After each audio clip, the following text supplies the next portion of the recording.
जय भारत साथियों, मैं आज अंबेडकर नगर से संत कबीर नगर के लिए निकल रहा था मैं, और सुलेम नगर में हूँ, सुलेमपुर में हूँ। तो हमारे समाज में मीन्स विशेष तौर से मैं आपको बताऊँ, समाज के बहुत ही वरिष्ठ शुभचिंतक और बहुत ही सक्रिय समाज सुधारक रहे हैं माननीय राजेंद्र प्रसाद मौर्य जी। तो हम उन हाँ सर, और लक्ष्मी नारायण मौर्य जी हैं। तो विशेष तौर से हम सर से सामाजिक जो परिस्थितियां हैं उनके बारे में चर्चा करेंगे, और सर से मैं अपील ये भी करूंगा कि जो मौर्य समाज है विशेष तौर से वो भटका हुआ समाज है, उसका ना तो कोई नेतृत्व है, ना कोई डायरेक्शन है, ना दिशा है। आखिर वो करना क्या चाहता है? ना तो सामाजिक एकीकरण है, ना तो राजनीतिक पॉलिटिकल एकीकरण है। आखिर इसका समाधान क्या है? और सर हमारे पॉलिटिकल लीडर्स को क्या मतलब दिशा देना चाहते हैं, क्या संदेश देना चाहते हैं, समाज को क्या संदेश देना चाहते हैं, वो सर के माध्यम से सुनेंगे। Sir please. Thank you RP Maurya ji, आप समाज की चेतना जगाने के लिए निकले हैं। मेरा जो सहयोग हो सकेगा वो आपको समाज के लिए दूंगा। और अब हम लोगों का तो उम्र ही दूसरा हो गया है, अब नवयुवक वर्गों को ही ध्यान देना है समाज के सुधारने के लिए। आप ही लोग कर्णधार हैं, और जो परामर्श मुझसे हो सकेगा वो आपको दूंगा। आप हमसे राय लीजिएगा, जो हो सकेगा सहयोग दूंगा, परामर्श दूंगा। और क्या बताऊं, इन्हीं शब्दों के बाद आपको थैंक यू, बहुत बहुत धन्यवाद। नमो। सर समाज के जो नेतागण हैं, जैसे आपने तो बहुत ही अच्छे सीधे साधे सब कुछ हैं, समाज के शुभचिंतक हैं, आपने 2 मिनट में डिसीज़न ले लिया। लेकिन हमारे जो समाज के नेता हैं वो डिसीज़न नहीं ले पा रहे हैं। हम उनको एकीकरण के लिए बार बार प्रेरित कर रहे हैं, लेकिन उनके कान में जूं नहीं रेंग रहा है। तो आप उसके लिए क्या कहना चाहेंगे? क्या आरपी मौर्य अकेला बीड़ा लेकर चलेगा तो सारे का समाधान कर देगा, या कोई और नेता कर देगा? हम चाहते हैं कि भाई हम एक प्लेटफॉर्म देना चाहते हैं समाज को। जो भी नेता हमसे एक्सपीरियंस है, अनुभवी हैं, वो सामने आएँ और काम करें, एक पर्टिकुलर दिशा को मेंटेन करें। लेकिन उसके लिए कोई तैयार नहीं होता है। तो सर इसका क्या कारण है, मैं जानना चाहता हूँ आपसे। मैं अपने समाज के बढ़े हुए नेताओं से अपेक्षा करूंगा कि आपका सहयोग करें और समाज को दृष्टिगत रखते हुए राजनीतिक पार्टी में जाएं, अन्यथा आपका सहयोग करें। नहीं तो किसी पार्टी में जाना, जैसे मान लेते हैं जो पार्टी है हमारे देश के अंदर, आपको पता है कि 2 प्रकार की विचारधारा है, एक तो मानवतावादी है और एक जो गैर बराबरी की विचारधारा है। तो जब हम मानवतावादी विचारधारा के अंग रहे हैं हमेशा से, तो हम गैर बराबरी वाली विचारधारा में जाते हैं। इसके लिए हमें सोचना चाहिए कि नहीं सोचना चाहिए? समाज के द्वारा इन नेताओं पे कंट्रोल लगाना चाहिए, नहीं लगाना चाहिए? नहीं, ये तो हमारी अपेक्षा है ही कि भगवान बुद्ध ने जो मानवता का संदेश पूरे विश्व में दिया है, उन्हीं के सिद्धांतों आदर्शों को लेकर के अशोका सम्राट के राज की स्थापना के लिए जो भी सक्रिय हो उसका योगदान दें। और लेकिन यहाँ पे तो मौर्य समाज के विशेष तौर से लोग जो SC हो तो बुद्ध का नाम लेते ही हैं, लेकिन मौर्य समाज के जितने भी लीडर होते हैं उनको बुद्ध का नाम, अशोक का नाम लेने में बड़ी शर्म आती है। इसका क्या कारण है सर? इसके लिए तो मैं सबसे ज़्यादा कोसूंगा स्वामी प्रसाद मौर्य जी को। अच्छा। जिन्होंने पूर्णतया अपने को बुद्धिजीवी मान करके और फिर आज चले गए उन्हीं पाखंडवादियों के साथ। सबसे ज़्यादा दोष मैं उनका दूंगा। और समाज भी उनके प्रति पिछला लालसा दे करके कुछ साथ था, लेकिन अब उनके साथ समाज है नहीं। अच्छा, है नहीं, समाज छोड़ चुका है? बिल्कुल नहीं, अब उनके साथ समाज है नहीं। वो स्वयं भाजपा से लिपटे हुए हैं, और भाजपा पार्टी के जो रसमलाई है उसका रसास्वादन कर रहे हैं, वो करें। समाज उनके साथ नहीं है। अच्छा, समाज ने उनका साथ छोड़ दिया है। लेकिन अभी मैं तो देखता हूँ कि 90% मौर्य समाज सब जो है हिंदूवादी विचारधारा को मानते हैं, बुद्ध से उनका कोई लेना देना ही नहीं है। देखिए, अंतर मन से तो कोई नहीं मानता है, लेकिन जो सनातन धर्म है, इसका नाम ही सनातन, यानी बहुत सदियों से चला आ रहा है, उसी से ओतप्रोत हो गए। लेकिन अंतर मन किसी का समाज के नहीं है। इनको चेतना जगाने की केवल कोशिश की जाए तो समाज छोड़ देगा। सर ये सनातन धर्म क्या होता है? सनातन धर्म कुछ भी नहीं होता है, ढोंग और पाखंड होता है, जो ठगने का, जो समाज बुद्ध के शब्दों में जहाँ तक हमने पढ़ा है सर, जो अनवरत चलता हुआ, जो अनवरत सिद्ध हो, मतलब हमेशा से प्रमाणित हो, या वो कभी भी रुके ना। सपोज दैट है कि हवा का काम है बहना, हवा का काम है बहना, सबको शीतलता प्रोवाइड करना, सबको ऑक्सीजन देना। तो मेरे हिसाब से यही है सनातन धर्म है, जो अनवरत हमेशा वैलिड रहे एवरीवेयर। नहीं लेकिन हिंदू धर्म की अगर बात करें तो वो कहाँ वैलिड है? नहीं, हिंदू धर्म का सनातन धर्म वैलिड है ही नहीं। हाँ, धर्म वो होता है जो शाश्वत सत्य हो, शाश्वत सत्य हो। हाँ। और इसीलिए बुद्धिज्म में बौद्ध धर्म या अशोक जिसको माने स्वीकार किए, हाँ। वह धर्म आज विश्व में सबसे बड़ा वैज्ञानिक धर्म है। और इस समय विश्व में 4 धर्म को मानने वाले लोग ज़्यादा हैं, लेकिन इस समय बौद्ध धर्म को मानने वालों की संख्या विश्व में तीसरे स्थान पर पहुंच चुका है।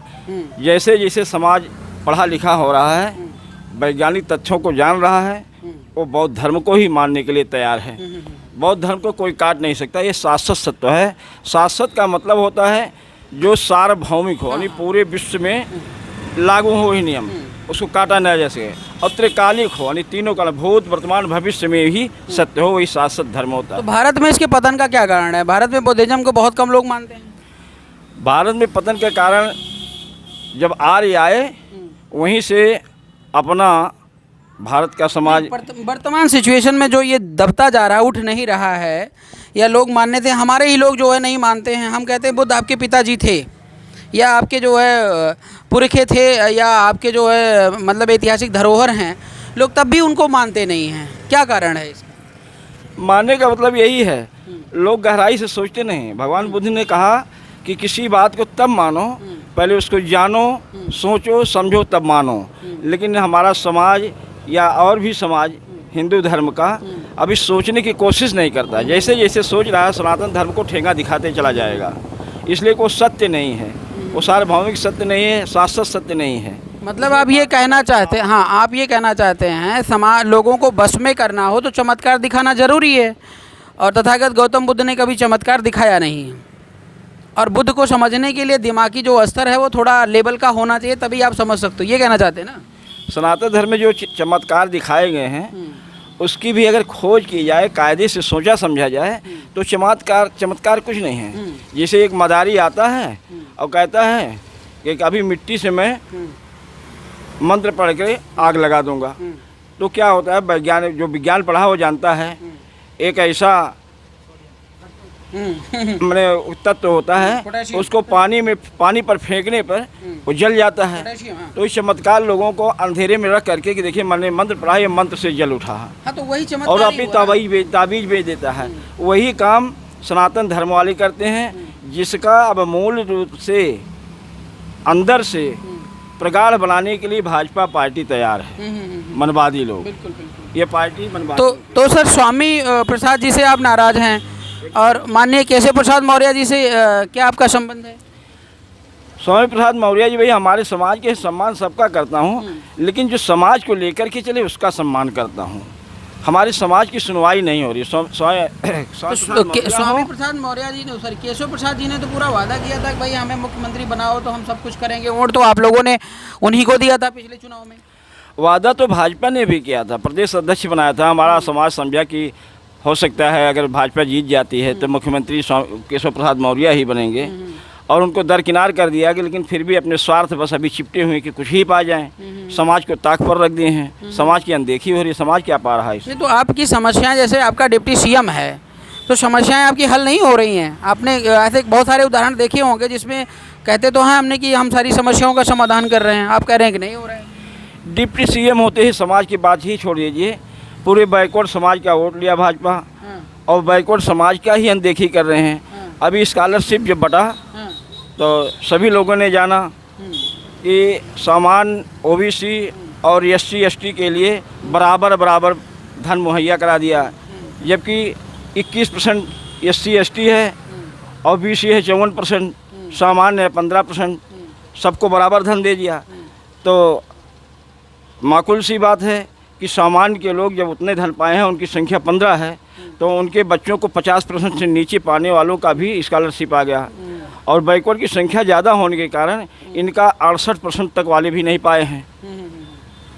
तो केशव प्रसाद की आँख कहाँ खुल रही है? बैकवर्डों ने। चलो, ये तो थोड़ा सुविधाएं हो गई, सरकार की योजनाओं का लाभ लेना हुआ, लेकिन वैसे ही अगर भारत देश के अंदर देखा जाए तो किस प्रकार की परिवर्तन की आप उम्मीद रखते हैं? सपोज दैट आपका बेटा मुख्यमंत्री बने या आपका कोई कैडराइज पर्सन जो है मुख्यमंत्री बने जिसको आप प्रेरित करके भेजेंगे, तो ऐसे मुख्यमंत्री से आप क्या उम्मीद करते हैं? हम तो यही उम्मीद करके कि सर्व समाज का कल्याण हो, मानवतावादी नियमों का पालन हो। सर्व समाज की बात करें या मौर्य समाज की बात करें? नहीं, मौर्य समाज तो रहेगा ही, सर्व समाज की बात होनी चाहिए। तो सभी लोग तो अपने यादव को लेकर भाग रहा है, पंडित को लेकर भाग रहा है, तो आप मौर्य को लेकर क्यों नहीं चल रहे हैं?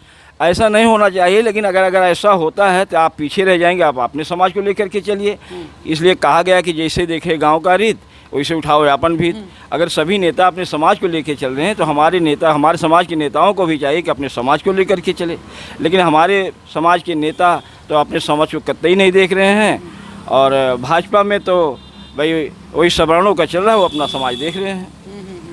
एक अभी नए उभरते हुए नेता आपके बीच में आए हैं, बहुत अनुभवी लोग कहते हैं, हमें नहीं समझ में आता है, माननीय बाबू सिंह कुशवाहा जी, उनके बारे में आपका क्या ख्याल है? बाबू सिंह कुशवाहा भी बसपा में थे, तो थोड़ा मानवतावादी समाज को लेकर चल रहे थे और हमारे समाज का भी ख्याल किया था। जिस प्रकार राजनीति में चल रहा है, अपने समाज सब देखते हैं। हमारे समाज का नेतृत्व स्वामी प्रसाद से कहीं ज़्यादा उन्होंने किया। हमारे समाज को आगे बढ़ाने में स्वामी प्रसाद से ज़्यादा योगदान बाबू सिंह कुशवाहा का रहा।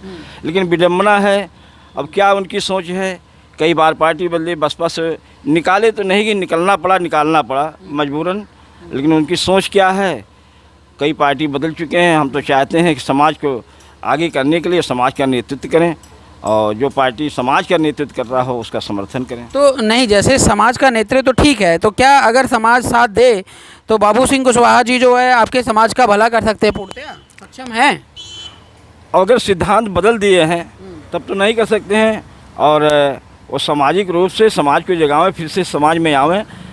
जब ऊंचे पद पर पहुंचे तो समाज में रन करके तो पहुंचे नहीं थे, लेकिन मौका पाए तो समाज का कल्याण किया उन्होंने। अच्छा। ऐसी बात नहीं, समाज का कल्याण किया, और वही भावना लेकर के समाज में आवें, आगे आवें, नेतृत्व करें और लोगों को साथ लें। अकेले थोड़ी कुछ हो जाएगा। लेकिन उनकी आइडियोलॉजी तो हमें समझ नहीं आती है। वो तो जब मौका पाते हैं, कभी कांग्रेस में, कभी बीजेपी में, कभी कहीं समझौता 2 मिनट में कर लेते हैं, और जगह जगह हम देखते हैं कि उनके कैंडिडेट जो है वो गायब हो जाते हैं, इलेक्शन आता है तो यही तो कह रहे हैं, लोगों को समझ में नहीं आता है। पार्टी बदलते हैं, किस लिए बदलते हैं? अपने निजी स्वार्थ के लिए बदलते हैं कि समाज को लेकर चलना चाहते हैं। समाज कैसे उनका साथ दे? अपना सिद्धांत आवें, अभी समाज में निकलें, रन करें, समाज को जगावें, तब कोई पार्टी। तो क्या हमें बाबू सिंह के पीछे चलना चाहिए क्या अभी? नहीं, हम पीछे चलने को किसी को नहीं करेंगे। किसी पॉलिटिकल पार्टी के साथ जाने के लिए किन चीज़ों का ध्यान में रखना होता है? किन चीज़ों से हम ये जज करें कि ये पॉलिटिकल पार्टी हमारे सिद्धांतों या प्रिंसिपल को फॉलो करेगी? फॉलो करने के सिद्धांत तो बना देना अलग ही है, उस पर अमल करना चाहिए, और अमल करने के लिए अपना स्वयं पहले तैयार होइए। और राजनीतिक पार्टियां तो कह देती हैं, सिद्धांत बनाती हैं, हम सबका कल्याण करेंगे, कुछ करेंगे, ये करेंगे, वो करेंगे, लेकिन लागू नहीं करें। सिद्धांत बनाना और लागू करना अलग होता है, उस पर अमल करना अलग ही तो है। अभी जो हमने पॉलिटिकल पार्टी का गठन किया है, इन लोगों के माध्यम से जो पार्टी का गठन हुआ, भारतीय राष्ट्रीय पार्टी, अगर इसने भी भविष्य में, अभी हम अशोका राज की बात कर रहे हैं, थीम की बात कर रहे हैं, भविष्य में हमने भी धोखा दिया तो फिर आप क्या कहेंगे? अब धोखा देने वालों को भाई पहचान पहले से हो नहीं सकती है। हाँ। आप समाज में चल रहे हैं, हाँ। बातें तो आपकी अच्छी लग रही हैं, विचार आपका अच्छा है, और हम तो आशीर्वाद देंगे कि आप इन विचारों को लेकर के आगे बढ़िए, समाज आपका सहयोग करे। चलिए सर, बहुत बहुत धन्यवाद आपको, और आपसे उम्मीद करेंगे जब तक हम धोखा नहीं देते हैं, मीन्स तब तक तो आप साथ दीजिए, और भविष्य में ऐसा मौका नहीं आएगा, ये हमारा वादा है। तो विश्वास तो करना ही पड़ता है। आप अपने हैं, अपने समाज के हैं, तो विश्वास तो हम आप पर कर ही रहे हैं। इसलिए आपसे कह रहे हैं, हमारी मनोकामना है आप आगे बढ़ें, समाज को चेतना दें। बहुत बहुत धन्यवाद सर। 2 मिनट आपका भी लेना चाहूँगा इधर। वही है, मतलब अच्छा। हम दोनों का जो मतलब चलिए बंद।